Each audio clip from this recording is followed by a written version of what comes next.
Welcome to మెగానన్ TV burning topic. ఇకపై పాలస్తీనా రాజ్యం ఉండబోదని ఇజ్రాయెల్ ప్రధాని నెతన్యాహు ప్రకటించారు. ఈ మేరకు ఇజ్రాయెల్ ప్రధానమంత్రి కార్యాలయం ఎక్స్లో పోస్టు చేసింది. పాలస్తీనా రాజ్య స్థాపనకు ఆయా దేశాల మద్దతు పలుకుతున్నాయి. ఐక్యరాజ్య సమితిలో తీర్మానం చేస్తామంటూ వెల్లడించాయి. ఈ నేపథ్యంలో ఇజ్రాయెల్ నుంచి ఈ ప్రకటన రావడం ఆశ్చర్యం కలిగిస్తోంది.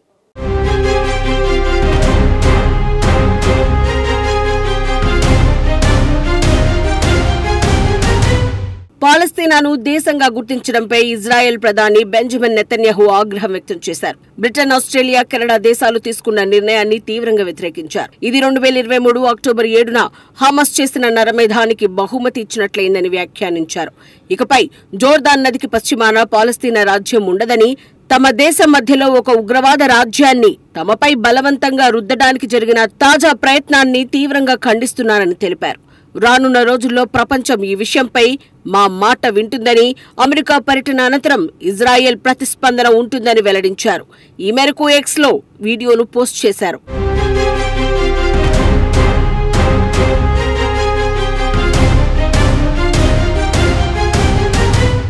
יש לי מסר ברור לאותם מנהיגים שמכירים במדינה פלסטינית לאחר הטבח הנורא ב7 באוקטובר. אתם מעניקים פרס עצום לטרור. ויש לי מסר נוסף עבורכם. זה לא יהיה. לא תקום מדינה פלסטינית ממערב לירדן. במשך שנים אני מנעתי את הקמתה של מדינת טרור זו מול לחצים אדירים, גם מבית וגם מן החוץ. עשינו זאת בנחישות ועשינו זאת בתבונה מדינית. לא כל שכן. הכפלנו את ההתיישבות היהודית ביהודה ושומרון ונמשיך בדרך זו.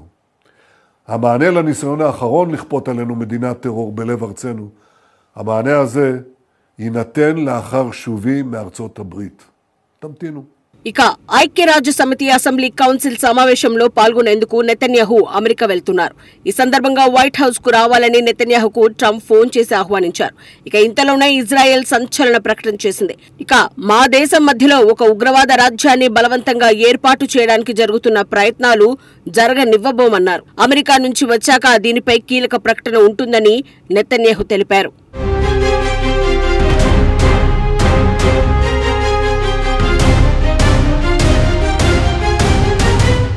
అసలేం జరిగిందంటే, ఇజ్రాయెల్ ముమ్మర దాడులతో గాజాలో మానవతా సంక్షోభం తీవ్ర స్థాయికి చేరింది. ఈ తరుణంలో బ్రిటన్, కెనడా, ఆస్ట్రేలియా దేశాలు కీలక ప్రకటన చేశాయి. పాలస్తీనాను దేశంగా గుర్తిస్తున్నట్లు ఆయా దేశాల అధ్యక్షులు ప్రకటించారు. కాగా ఇప్పటికే భారత్, రష్యా, చైనా సహా 147 దేశాలు పాలస్తీనాను దేశంగా గుర్తించాయి. ఇజ్రాయెల్, అమెరికాకు అత్యంత సన్నిహితమైన ఈ 3 దేశాలు పాలస్తీనాను గుర్తించడం కీలక పరిణామం. ఇక రేపు జరగనున్న ఐక్యరాజ్య సమితి వార్షిక సర్వప్రతినిధుల సభలో ఫ్రాన్స్, పోర్చుగల్ దేశాలు కూడా గుర్తించే అవకాశం ఉన్నట్లు తెలుస్తోంది.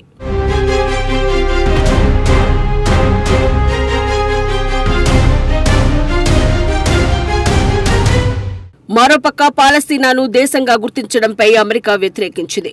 ఒకవేళ అదే జరిగితే ఉగ్రవాద సంస్థ హమాస్ను బలోపేతం చేసినట్లే అవుతుందని హెచ్చరించింది. ఇటీవల బ్రిటన్ పర్యటనలో కూడా పాలస్తీనాను ఆమోదించాలన్న స్టార్మర్ ప్రణాళికను అమెరికా అధ్యక్షుడు ట్రంప్ తప్పుబట్టారు.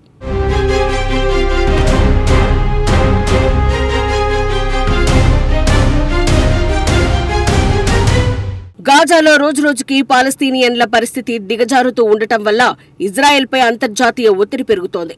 ప్రస్తుతం ఇజ్రాయెల్, గాజా, వెస్ట్ బ్యాంక్ ప్రాంతాలు పాలస్తీనాగా తమ పాలనలో ఉన్నప్పుడు బ్రిటన్ 1917లో ఇజ్రాయెల్ దేశానికి మద్దతుగా బెల్ఫోర్ డిక్లరేషన్ను ప్రకటించింది.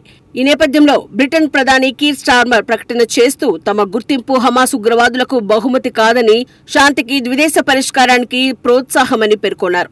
హమాస్ను కరుడుగట్టిన ఉగ్రవాద సంస్థగా పేర్కొంటూ ఆ సంస్థపై రానున్న రోజుల్లో పలు ఆంక్షలు విధిస్తామని చెప్పారు.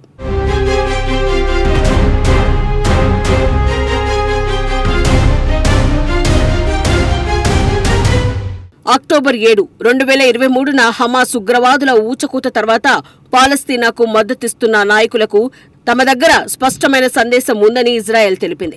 ఇక పాలస్తీనా రాజ్యం ఉండదని తెలిపింది. జోర్దాన్ నదికి పశ్చిమాన పాలస్తీనా రాజ్యం ఉండబోదని ఇజ్రాయెల్ పీఎంఓ స్పష్టం చేసింది. అమెరికా నుంచి తిరిగి వచ్చిన తర్వాత దీనిపై ప్రతిస్పందన ఉంటుందని నెతన్యాహు కార్యాలయం తెలిపింది. అక్టోబర్ 7, 2023న హమాస్ ఉగ్రవాదులు ఇజ్రాయెల్పై దాడి చేసి 250 మందిని బందీలుగా తీసుకువెళ్లిపోయారు. ఆనాటి నుంచి హమాస్ అంతమే లక్ష్యంగా గాజాపై ఇజ్రాయెల్ భీకర దాడులు చేస్తోంది. అయితే అంతర్జాతీయ మధ్యవర్తుల కారణంగా కొంతమంది బందీలను హమాస్ విడుదల చేసింది.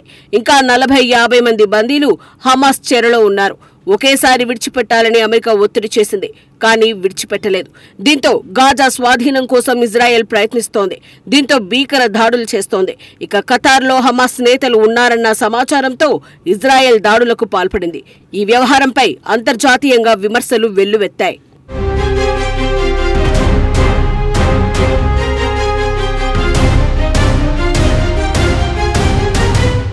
మరోవైపు ఆస్ట్రేలియా, కెనడా, యూకేలు పాలస్తీనాను ఒక దేశంగా గుర్తిస్తున్నట్లు ప్రకటించడంతో పాలస్తీనాపై మోదీ ప్రభుత్వం పాలసీపై కాంగ్రెస్ విమర్శలు గుప్పించింది. పాలస్తీనా అంశంలో గత 20 నెలలుగా కేంద్రం తీరు పిరికితనంతో కూడుకున్నదని విమర్శించింది. ఆస్ట్రేలియా, కెనడా, యూకేలు పాలస్తీనాను ఒక దేశంగా గుర్తించాయని కాంగ్రెస్ సీనియర్ నేత జయరాం రమేష్ అన్నారు. త్వరలో మరిన్ని దేశాలు కూడా పాలస్తీనాను దేశంగా గుర్తిస్తాయని భావిస్తున్నట్లు చెప్పారు. 1988 నవంబర్ 18న పాలస్తీనాకు దేశ హోదాను అధికారికంగా భారత్ గుర్తించిందని ఆయన గుర్తు చేశారు. ఇజ్రాయెల్ హమాస్ ఘర్షణను ప్రస్తావిస్తూ పాలస్తీనా విషయంలో భారత్ అనుసరిస్తున్న విధానం సిగ్గుచేటు, నైతిక పిరికితనంతో కూడుకున్నదని ఎక్స్లో జయరాం రమేష్ విమర్శించారు. పాలస్తీనాను 37 ఏళ్ల క్రితమే భారత్ ఒక దేశంగా గుర్తించిందని కాంగ్రెస్ ఎంపీ ప్రియాంక గాంధీ అన్నారు. ఆస్ట్రేలియా, కెనడా, యూకేలు ఇప్పుడు అనుసరించాయని తెలిపారు.